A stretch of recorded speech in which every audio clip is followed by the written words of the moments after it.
there's Band. It's a mobile app that allows people to come together using common interests. With Band, you can find fellow gamers, chat, schedule gaming sessions, and conduct polls. Stage epic battles with friends while sharing videos and photos along the way. So try Band today. Band. Be together.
Hello, folks, and welcome to some more Dota 2. We have got Cornell versus Carnegie Mellon, Game 2. I'm Llama Down Under. I'm joined by Chaz. And Slaughter has been picked because that's the rules. That's a really off-meta pick. I'm not sure how Carnegie Mellon is going to utilize the Slardar. Most likely in the mid lane, as we see him most often. I kid. Holy moly. This hero is far too good. It's interesting because Slaughter was the first pick and then followed up by an Axe Ogre Magi. That's a really interesting opener as well. I think that there are other heroes a lot of folks would prioritize, like the Faceless Void, coming out there if that's available, some other strong offlaners. But yeah, I guess Cornell's like, we're going to show you how to axe. And Tinker going to be Carnegie Mellon's answer. So, good news. Carnegie Mellon have a way to deal with push as long as the Tinker doesn't get destroyed. Reserve time. I think the Tinker is very interesting, and I'm not a fan of it being picked this early in the draft. I'm more of a fan in the second phase. But he's definitely going to provide more this game, I would argue, than if in the event he's underfarmed, he should be able to footstool his way back into the game better than, say, the Outworld Devourer Mirana from last game. So, all in all, nothing too out of the ordinary. And then we get Venomancer.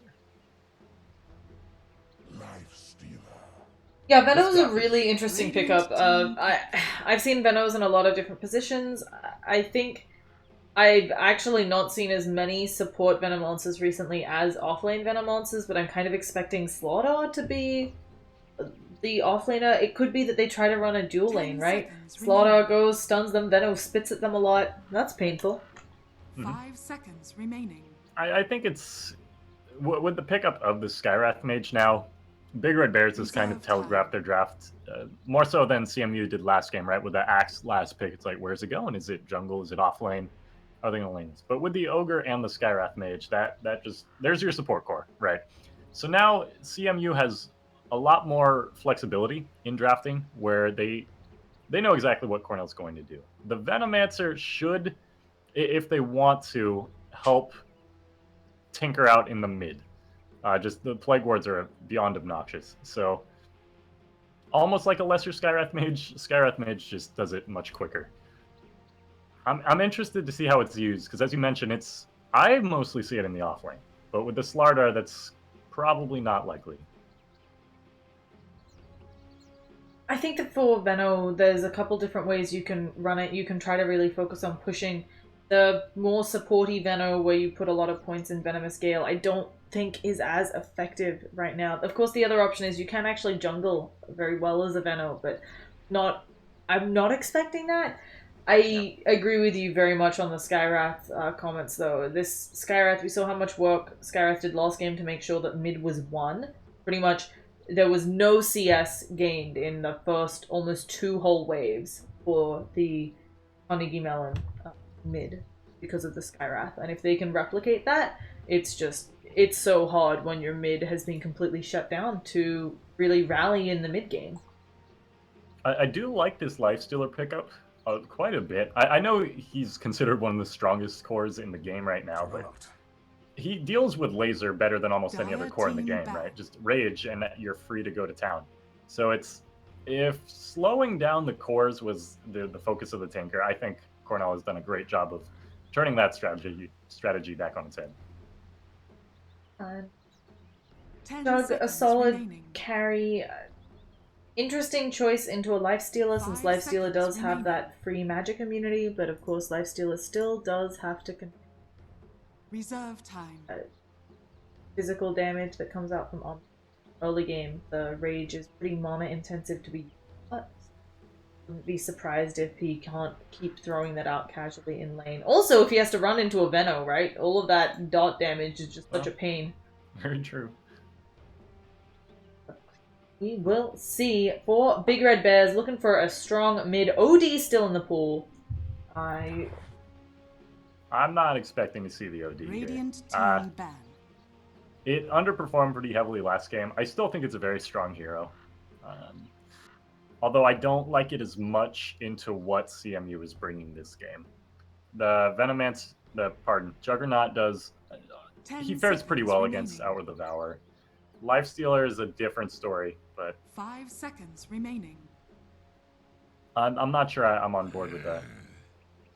Outworld of Radiant team pick. Really? Omni Knight. So we've seen Omni mid. I can't remember if Cornell did this, but we've seen Omni Knight mid already in this tournament. And also it's something that used to be an old school play. It did actually pop up a little bit for the Boston major qualifiers.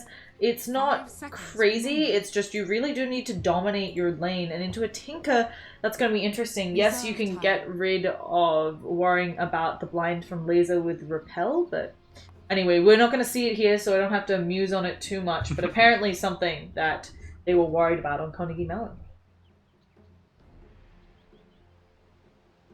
I'm looking back on these drafts here to see if this is a common thing.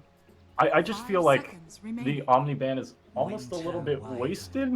I know we don't want to muse on it too much because it's not even going to be seen, but I feel like that ban possibly could have been better spent. I feel like the Omni would just get eviscerated by a Tinker. Yeah, I mean, I would be definitely more worried about a Mirana.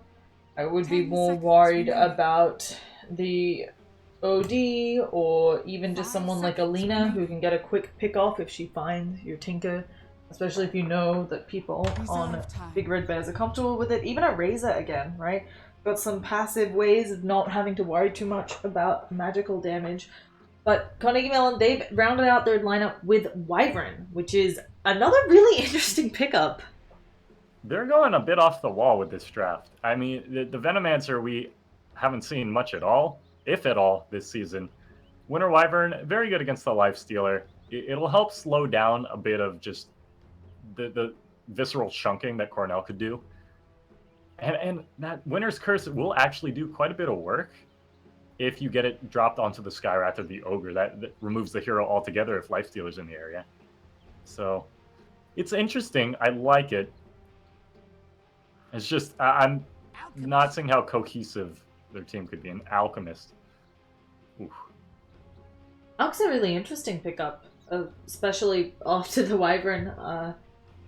I don't see any big problem with an Alchemist here. You're expecting He'll get a lot of his lost hitting from the acid spray, but he is a little vulnerable, and so if Slaughter does well in his lane, the timing might be right for Slaughter to come around for one of those early ganks on Alchemist, or even just wait until he has the blink and then take advantage of Alk already having low armor. My concern is how are you going to kill or slow an Alchemist in lane? That's normally the go-to strategy for shutting him down, is either killing him or removing his jungle. You could argue that you could throw Vano in there, but I feel like that's a death 10 sentence. seconds remaining. Winter Wyvern and Veno going to that lane also feels like a death 5 sentence. seconds I remaining. don't think they're going to get a kill with just the combination of their slows. I think this Alchemist is going to have a pretty good time in this game. Yeah, I wouldn't be surprised if Alk does well, especially with Sky. I'm expecting to come through this mid lane early on. Speaking of, Skyrath is already headed out to place a ward somewhere, looking to head up top. Super interesting. Looks like they are interested in blocking Veno's camp, maybe? Or keeping an eye on the fact that Veno may attempt to jungle these areas to get Slaughter also going to be spotted out here, who does have the ward and the items to look like he's going top. I believe I have not taken off the overlay. Well played, me. Okay, it was only 35 seconds of overlay up. No one's gonna die. I do want to point out that Slardar did see the Skyrath mage run down, but he pinged out the wrong spot, so this sentry's probably going to be wasted here. I mean, yeah, it's a really tough one because I would expect them to be blocking the camp. That's why they placed the sentry there, right? Like, the expectation that you'd come so deep is that you're blocking the camp. They'll probably have a good idea that it's up here. They might still think it's actually blocking the camp on the south side, but, like, nobody really places a ward there this early. Speaking of, me pinging all of them out. They're also going to be pinging. It looks like we are securing Alk, a bounty rune, and top rune will go to the Tinker. Yeah, Tinker's got his bottle almost already.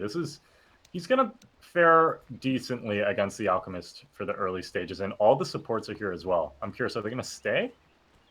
Harass this Alchemist? I think they're just expecting the Skyrath to be there as well and want to make sure that Rox doesn't have a similar issue as last game. So there's going to be some blows exchanged from the Veno, who's gotten that first point in Poison Sting, hoping that'll allow him to trade better. Laser also coming out on to the Skyrath. It's not nearly as bad as last time here for Carnegie Mellon. And the Wyvern's in position to pick off the Courier as well. If he manages to get this, I think he's too far away. Oh yeah, they spot him out. They also, small mistakes there, so really unfortunate. If you're doing that, you do need to come around here or up here generally. Just because of the way line of sight works and that cliff being a bit wide. Wyvern's gonna harass Skyrath anyway. Skyrath taking quite a bit of damage, but not dead yet. Interesting how they're trying to mitigate the Skyrath impact this game. Tinker doing much better in the mid than he fared last time against the Razor, where down 20 CS at the 5-minute mark. That was something else entirely. But fortunately, Alk is still getting a decent amount of farm. There's the acid spray down, which can help him lost hit either blinded or not. So anyway, let's check on some other lanes, because mid not the only one, even if the most action-packed. Slaughter being pretty shut out up here in the top lane. they really don't want this Slarda to have a good time. You saw the impact of it last game as well. They shut him down, and he was essentially a non-factor. Sure, he got Blink and Tranks at maybe the 20-minute mark, but that's just too late. Yeah, I definitely am a little bit worried about Slaughter, but mainly because he doesn't have an Iron Talon, but there's always still hope. He knows right now he's just running into a duel. He might feel empowered to play a little bit more aggressively, at least get the experience. Kind of have to see how it pans out. I thought it was funny too. As soon as Sky denied himself to neutrals, instantly teleports back mid. Yeah. This is his life's goal, is to ruin Rox and his fun time in the mid lane. I mean, it's a very effective strategy. It's really common that you can just win the mid lane and win the game. And with an alchemist, no less, right? The alchemist getting his way for as long as he can is going to be huge for them later. Yeah. Now, the other big thing with the alchemist, of course, is securing these bounty runes. We can already see that Alk has headed top, and Skywrath is keeping the Tinker at bay, but bottom rune has Wyvern headed over there, so depending on RNG, we'll have to see what happens. Also, Alk does already have his bottle as well. So.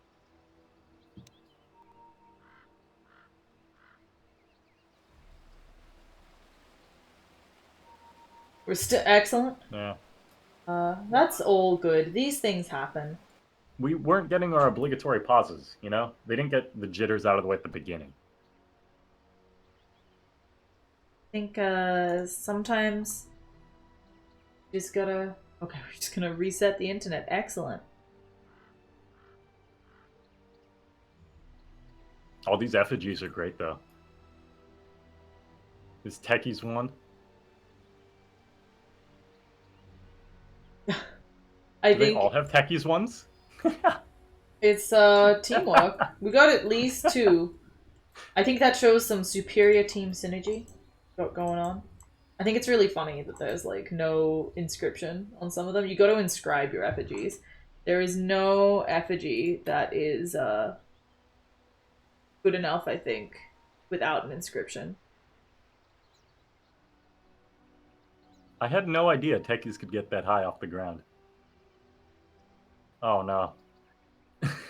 They're memeing on us, Llama. I mean, there's not much else to do. I don't blame them. I guess we're effigy hunting. Yeah, there's no shame in a little bit of all chat if they are all okay with each other. Really, he does have Rubik praise the sun. I have issues with praise the sun. So this guy praise the sun. His picture is not of Solaire. It's of Gaben, Yeah. and I'm like definitely somewhat judging. Oh It's gosh. the next best thing, right? No, not really. No? Oh, okay. There was one answer and one answer alone. This isn't more like preference voting. This is just like yes or no. This is fact. Yeah, no, I just thought it was funny. I definitely live in a very pro Solaire household. I can't even believe I'm saying that. I have been woken up by like Dark Souls memes before in my life, so yeah, I was like, oh yeah, surely he'll have a Solaire joke there, or maybe something about being Nito, and nope. Anyway, back into this game. Looks like Wyvern looking to get some Arctic Burn going on. Oh goodness, a really nice timing for him to have an invis as Skywrath comes in to just try to do some more harass. I don't know that they have the ability to kill this, so it's just going to be kind of returning some aggression. Yeah, Axe has abandoned the off lane completely. Even by blocking the camp and using the ward, you would expect him to invest his time at least a little bit more in this bot lane. Because that ward right now is just squandered. Okay, maybe it gives vision of the rune for a bounty, but... Yeah, they've got some idea using that ward. If there's a bounty, they might be able to see a rotation here or there. I don't know if that was intentional. No, it looks like he did buy some out. Okay, no, that wasn't intentional. Lost 100 gold, so okay, well done. But yeah, I think it's not the worst of ward spots, but you're not wrong. If you're not going to be down there, maybe some different wards make sense. But that lane just proved to be a real pain to go down to, right? And instead now Skywrath just using some distance, getting some experience, where the Axe, you know, he could have stayed down there and just gotten experience, but didn't want to only get so little. And we haven't talked about much, the Veno much. The Veno has been able to use the jungle to its advantage and farm up, so... I'm liking how they've been using the Venomancer so far, and that the support play from CMU this game has been, I would argue, much better than last game, where the Ogre was kind of just shoved with the Slardar and said, you know, keep him alive. This time around, the Wyvern's keeping the Tinker mid alive, Veno's getting some farm up. I think just I'm liking this better. A really great job by Carnegie realizing that they were going to be playing into the Skywrath and having an answer to deal with it. Alk actually getting super low in the jungle, so... While Veno was also getting super low in the jungle.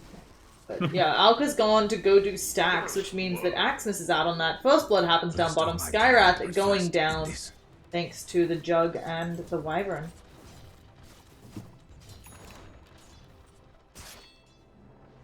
You know, the lifesteal is still having the time of his life, but that's a nice bonus going the way of the Juggernaut, right? And Slardar just... What's Slardar going to do against a lifesteal, especially when he has the Ogre there? It's just not a fun lane for him by any stretch of the imagination. Iron Talon will help, but... Yeah, this is a really funny matchup, right? Because Lifestealer normally does well into very tanky heroes. Jug, not exactly one of those, has his own crit, so he can also fight the Lifestealer, but I don't know if Jug wins that 1v1 because of the lifesteal, so we'll just have to see. They're both doing pretty alright for themselves. This might be like Battle of the Titans later on, where it's just them two. We'll have to see, but Alk is going to get very large very quick. Yeah, Alk's doing an excellent job. He's top of the net worth chart by about 600 gold, ahead of the next person who is Jug, since he got buffed up by getting a kill, and it's just the story of Alchemist, whether Carnegie can do enough to shut him down, because that's all they need to focus on, right? If they can find ways of making it so that Alk is slowed, getting pickoffs or blocking up his jungle, they've got a really good shot, especially with a Tinker. But they haven't done any of that yet, and that's kind of my concern.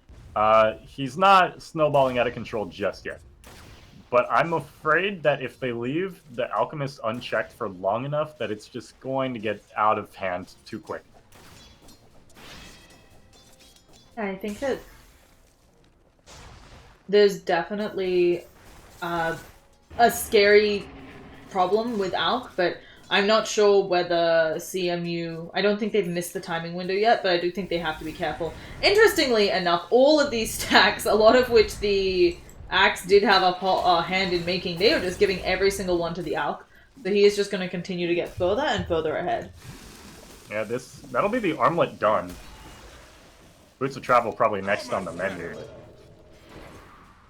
Yeah, it's still a couple items before the Alk becomes too scary to fight into, but even just the armlet maybe makes it harder to get a kill for sure, and having a level 3 slaughter 7 minutes in certainly isn't ideal compared to the Axe who's already hit 6.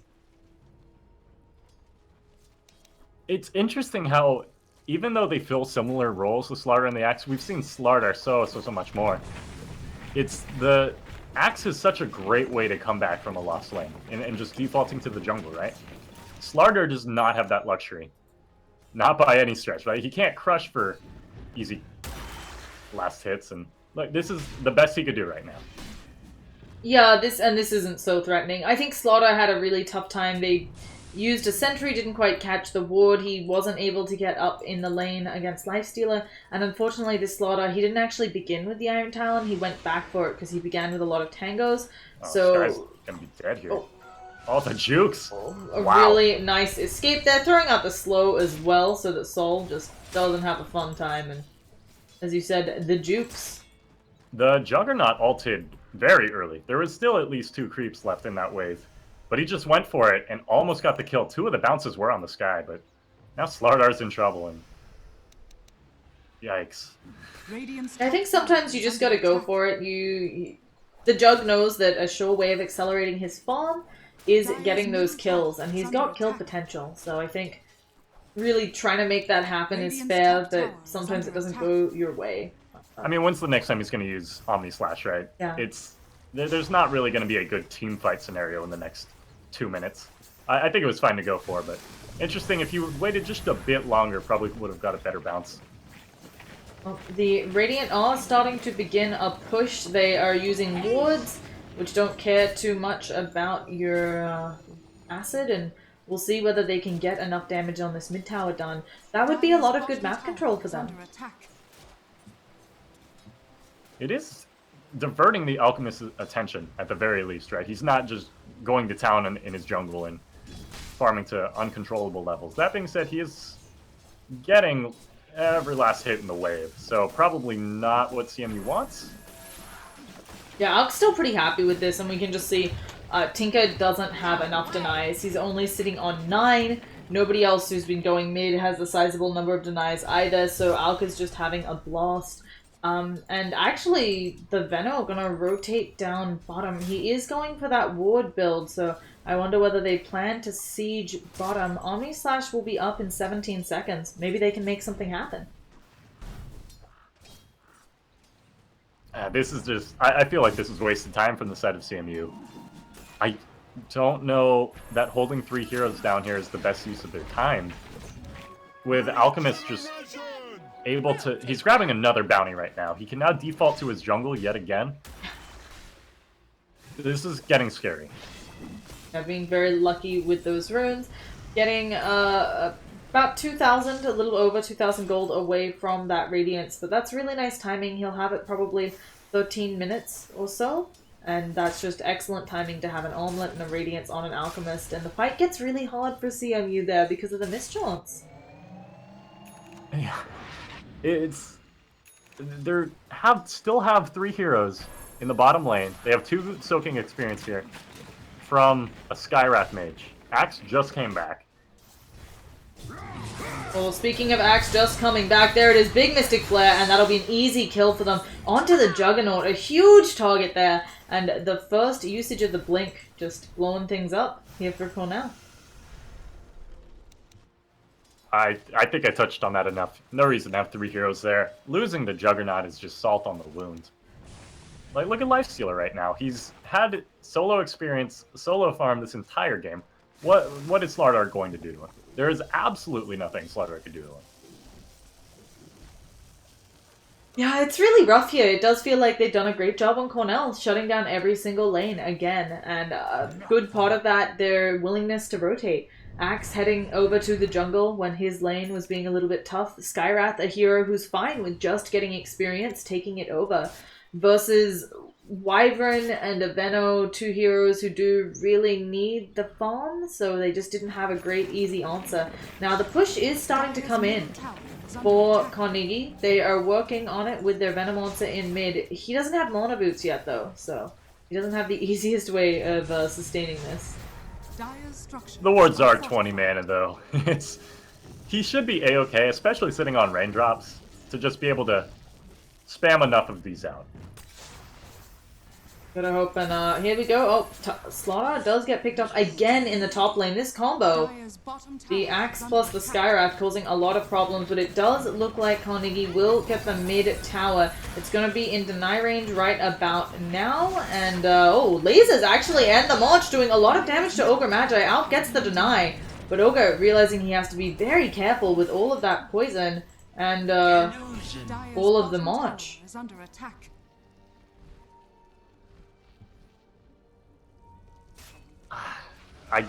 I'm not sure. I feel like Alk got everything he could have wanted from that. He's had time to himself to just farm up. They got the tower deny, and maybe it's not... Maybe the gold wasn't the big thing for CMU. Maybe it was map pressure.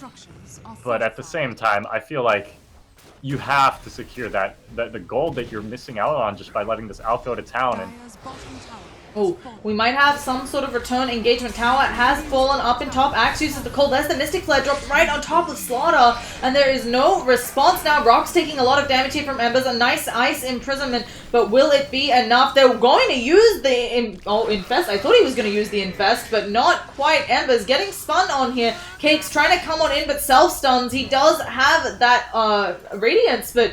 It looks like with the creep blocks and something else, Cornell just not quite sure if they're leaving or going. You know? That was... That felt very sloppy. We've seen the Axe Skywrath combo wreak havoc, right? After that, now Sky's just actually going to walk to his own death. No rearm. Oh, okay, never mind, that hurts. However, the Axe Sky combo has just been wreaking havoc, right? And Lifestealer going in for another kill at the end there was great. Oh, Axe in mid, getting those pure... Okay. I actually, because of the way... I thought it was the Tinker. Moving. Like, and he wasn't moving, and then the ice was there, and I was just like, yeah, but those spins are pure damage, and it was like, no, he's also not actually cold embraced, so... Well then. Oh, that threw me for a complete loop. Yo, it's actually really I don't know how these folks are playing, but I use quick cast and I do that, like, I'm not gonna lie, I do that. I'm right there with you. Like I don't think that was It was a misplay by the Wyvern, but you can't falter. It was just really they were funny right on seeing top a of each Tinker other. emerge. Yeah. It's good stuff. Anyway, nobody's fault. These things happen, guys. Sometimes you ulti a boar. It happens. So now out, he's finished the bots after getting up that radiance. So his farm will really accelerate, and he's very close to just being able to push everywhere. He's almost twice the net worth of the Juggernaut. This is absurd. The travel's done now. I'm assuming Mance will be mighty soon. At the 15-minute mark, no less. Holy smokes. Yeah, he had, last time I checked, yeah, he's got approaching that 800 GPM. He's doing super well, and it's what we talked about earlier. You have to stop him. Speaking of stopping him, there's a DD on this Juggernaut. Can he get off the Omni Slash? Yes, he can. A huge kill there. 500 gold going the way of the Juggernaut. Can he find some more? He does have a DD. He's just going to throw out the auto attacks onto the Skywrath, but it's not enough, and they will have to back out after losing their slaughter. I feel that was just a misplay there from Cornell. That really should not have happened. That was... They were in position to punish Jug if he wanted to go on the Alchemist, which they did.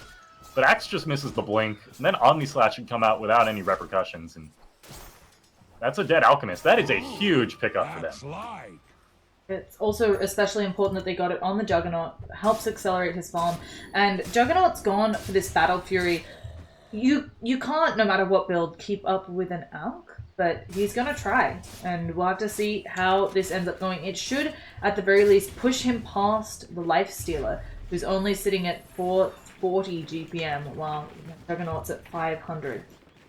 Yeah, I think the goal is really compete with the Lifestealer, because it's quite clear you can't compete with the Alchemist. So this at least puts them in a position to where Jug will be pretty strong heading into team fights. As long as they're not giving the Alchemist free reign in fights, they should have a fighting chance. Cakes will self-stun again. A nice little play there from the Tinker, but he does need to TP in somewhere. Unfortunately, because of that cancelled one, March of the Machines isn't down. Glyph has been burned, and they're having trouble catching up to Cakes, although the ult does run out. Kim Jong-il going in there, trying to find a way to kind of blow his load. He gets it off. It doesn't hit. It hits, unfortunately, on the wrong heroes, and a dunk will finish off the Venom. Radiant's bottom tower is I'm not really sure what the game plan was there from the Veno. He was just miles ahead of his teammates. And just hoping that there was some way they could catch up and make it work. But while that is happening, Alchemist continuing to farm. They're going to throw the stun out. They also have the silence. They actually need vision of him. Another self-stun. But they are ripping right through. And oh gosh, they are actually deep under the tower. They will end up killing off Slaughter. Wyvern helps kill off, or gets killed off there by the Alk. And yeah, that was just a disaster. They absolutely melted. Jug was eating so much damage. He was on top of the acid spray, first and foremost, reducing his armor by 7 right off the bat. Then Lifestealer shows up with the Echo Saber, just holding him in place. Oh, man. They actually just melted. That was far quicker than I would have expected them to die. Radiant's bottom tower has fallen. I think that's something that's really hard here for Carnegie Mellon. They didn't have a response to the Alk, and now it's really gotten out of control. A 12,000 gold lead, 7,500 experience lead for Cornell. And yes, of course, a lot of that is on... Oh, actually, okay, this is just going to be one more hit. They managed to take down the Venom. Yeah, just Alk is really doing a lot of work, and that fight, which looked like a super deep dive from Cornell, Alk was just burning everyone with his Radiance. They are in such a commanding position this game. They just need to keep doing what they've been doing. Right? Just have the Alk anywhere he wants, roam the sky and Axe together, and then it's just free kills. Lifestealer could farm wherever Alk isn't. And it doesn't matter what Ogre's doing. Honestly, this could be a 4v5, and they'd still be in a pretty commanding spot. This is going to be a really tough uphill battle here from CMU. And yes, to the credit of the Jug, going the Battle Fury here will keep them relevant as the game progresses. But there's a big exception here. They need to stay alive. I think something else, a good thing for Carnegie Mellon, They do have Tinker, who's great at defending against high ground pushes, and they have the Wyvern, who can really turn a team's strength against them. It's still really hard, though, because Wyvern only hits one unit, and Tinker's March is not going to be hurting the Alp that much soon, or the Axe, who's also beginning to tank up. That being said, Wyvern is an excellent way to deal with the strength of this Lifestealer and Alchemist. Although Lifestealer might just die here on open wounds. It's fine, yeah, it's Roshan has fallen to the dark. just min-maxing, just Dota 2 things. Omelet's actually still an item that makes me uncomfortable because sometimes you'll be watching, oh actually Mystic Flare dropped onto poor Silence target, there's gonna be a dunk. Slaughter jumping in, doesn't have enough mana to do any sort of other follow-up, and Omni Slash bounces almost onto everyone. It looks like Skywrath will fall, a Winter's Curse, they're trying to work through the Axe, but Lifestealer not enough damage yet. And now Lifestealer going to try to kill off Juggernaut. He gets Cold Embrace, but they are just waiting there. There is going to be another... Oh no, there's no mana for the dunk. They don't need it. They just finish off the Wyvern with autos. Such a great call there from the Axe at the end, catching both heroes. And they almost assuredly would have picked up both, but that's just like the name of the game for this Cornell team. They've played so well and so cohesively together throughout all of this, losing only the Skywrath in that last fight. Man, this is very, very, very commanding start for them. And yeah, Alk has officially doubled the Juggernaut in net worth. I mean, it's just really hard. You've got a Tinker who's pushing out all of your lanes, and then you're contending against an Alchemist who very shortly will have the Octarine done, so he will continue to be making your map not feel very safe. So for this Juggernaut, I'm not sure where is the best place to farm all of a sudden.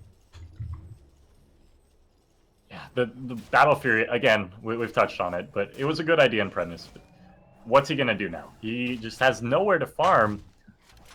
As we've seen multiple times, both the last 2 times at least that I've seen him die, it's been the Lifestealer just eating him alive. He could spin all he wants. The Lifestealer is just going to be a menace as this game progresses to him. All gonna be off the mark. Another self-stun coming for the Alk, but oh, he just dodges it, so he's gonna be fine. And actually sending himself right into the Juggernaut, who is getting eaten alive by this Lifestealer. Slithering Crush lands onto 2, but there's the Cold Slaughter in a lot of trouble. A nice Winter's Curse. Can they find the pick? They managed to pick off Skywrath, but Wyvern immediately following. And now Venno coming in, dropping his load, but it is not gonna be enough. Cakes just beats him down with that ult, and now Sol trying to run on out, has the Battle Hunger on top of him. Cakes doesn't care that there's an Omni Slash waiting. He is just going to work through this tier 2, maybe more. Tinker starting to lay down marches. That very easily could have been the Juggernaut dead as well. Had Venno not gotten off the ultimate there, the Poison Nova, Axe would have had Blink available, and that almost assuredly would have been worse than it was. It's still not good, not even close, but that could have been far more disastrous. Dire structures are fortified. All things considered, bad but not, Carnegie Mellon is sitting at a 20,000 net worth deficit. That fight just looking like a 20,000 net worth deficit. Meanwhile, Cakes is going deep, blows up the Wyvern. There's the spin from Sol trying to get rid of these illusions. He does have Omni Slash again. He can't use it though. Silence beaten down. And this Skywrath has been doing such work. These silences on point. They're unable to catch out the Tinker, but they will work in here onto Venomonster. And he's just going to burn slowly down, out getting another kill. 4-0. I think that properly summarizes the game to this point. Last pick Alchemist is just... If you don't have the tools to deal with the Alchemist, it's such an uphill battle from the very beginning. And Carnegie Mellon just does not have the tools for this. Carnegie Mellon just have to try to do their best to hold here. Tinker, you can hear him, he's starting to put down the march. I'm not sure how much Cakes cares about this. They blow up the Wyvern immediately. Tinker now in trouble. He's got no mana. Rocks will go down, and this should open up the base push for Cornell. And they'll go for it. The glyph has been used. This may signal that they can go for more than one lane of racks. Lifestealer doesn't have the Desolator finished yet, but GG's are cold. It's 25,000 difference at 25 minutes. That'll do it. Radiant's top tower has fallen. Really? Very commanding game. Very cleanly played from Cornell. Do you know who Cornell dropped a game to? Because I believe they're 2-1. I do know. They dropped it to RIT. Okay. Also, we've also seen them play, so yeah, that'll just give us a better idea of what's going on there. But folks, that's gonna be the end of this series. There's another series coming up in about an hour and 20 minutes. Chaz will be your host for that. Once again, I want to thank our sponsors, the Band Gaming app, which can help you get together all of your group gaming needs. Organize your Collegiate Star League team if you need, and also to Twitch for helping us put this all together. Chaz, do you have any final thoughts before we sign out? Nope, this was a good set, and I love me some East Coast Dota. Yeah. Folks, we'll see you again in an hour and 20, so peace out, have fun. Ben, Sam, and Ken are on separate journeys to defeat the menacing Vile Dragon. But let's just say luck isn't on their side. If only there was a way for them to find each other and band together. Well, that's why there's Band. It's a mobile app that allows people to come together using common interests. With Band, you can find fellow gamers, chat, schedule gaming sessions, and conduct polls. Stage epic battles with friends while sharing videos and photos along the way. So try Band today. Band. Be together.